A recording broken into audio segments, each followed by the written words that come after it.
এই যে আপনি গোসল করে ফেললেন, এই গোসল করার পর আলাদা করে আবার নতুন উজু করা লাগবে কিনা, এটা অনেক মানুষের কমন প্রশ্ন। আপনি গোসল করছেন, এখন গোসল করার পর আবার নতুন উজু করা লাগবে কিনা। নাসাইর বর্ণনা 52 নম্বর হাদিস।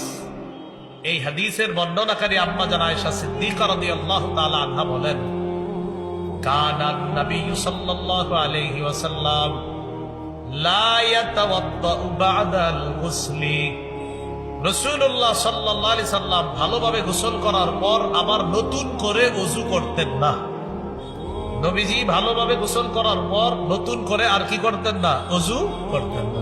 তাহলে এখান থেকে মাসালা শিখলাম, গোসলের নিয়ম কানুন গুলা ভালোভাবে পালন করে গোসল করে ফেললে ওযুর মাসালা আদায় হয়ে যায়, আবার নতুন করে গোসলের পরে ওযু করার প্রয়োজন নেই। এই হলো আপনার নামাজের পূর্ববর্তী শর্ত, ওযু করা